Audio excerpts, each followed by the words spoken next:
Sous d'autres soleils, à la lisière du silence et des soupirs stellaires, dans l'infime frémissement du néant, naissent des mondes dont les noms mêmes sont des murmures oubliés.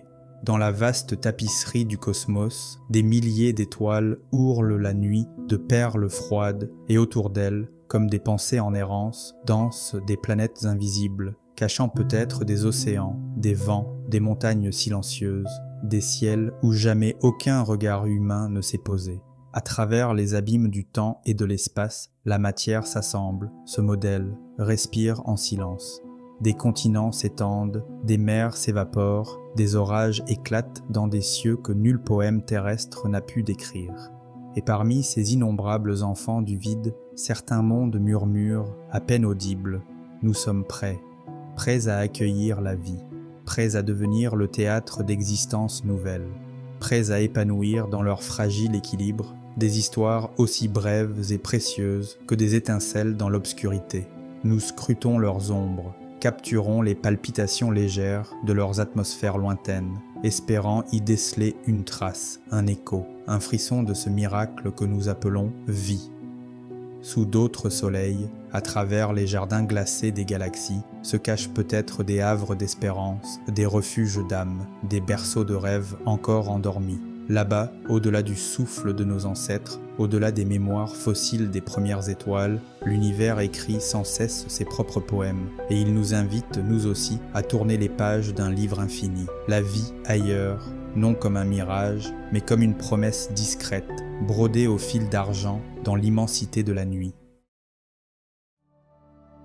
Dans la constellation de la Baleine, à 40 années-lumière de nos foyers palpitants, s'élève LHS 1140b, une terre massive, un colosse minéral, 8 fois plus lourd que notre monde bleu, et pourtant si étrangement familier dans sa solitude rocheuse. Autour de son étoile rouge pâle, une naine tranquille et tenace, cette forteresse orbite lentement, baignée dans une lumière crépusculaire, comme une veillée sans fin aux portes du silence.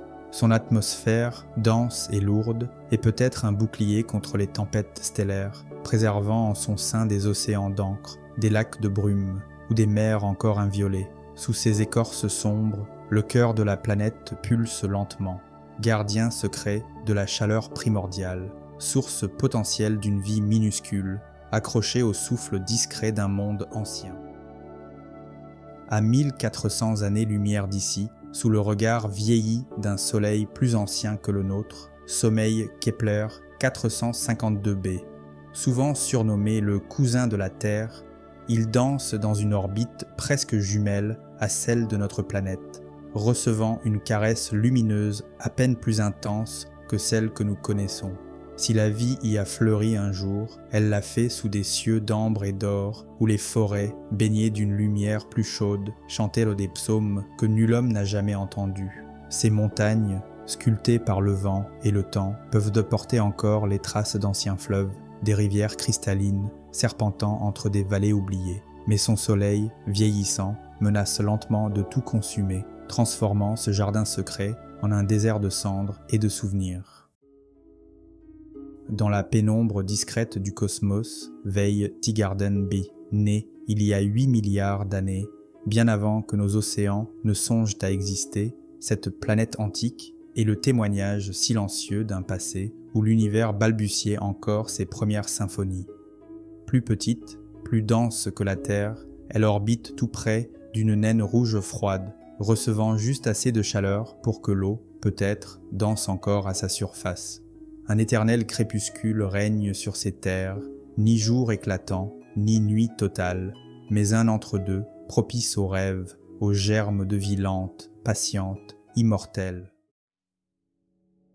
À seulement 4,24 années-lumière, notre plus proche voisine, Proxima b, affronte des vents furieux venus de son étoile. Sa surface, balayée par des orages de radiation, subit chaque jour la colère d'un soleil rouge irascible. Et pourtant, certains pensent qu'en ces replis sombres, à l'abri sous des océans épais ou des grottes souterraines, la vie pourrait avoir trouvé un abri.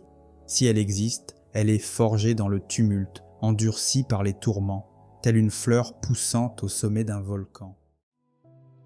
À 1200 années-lumière, flottant dans la douceur d'une orbite parfaite, Kepler 442b s'offre comme une ode discrète à l'équilibre.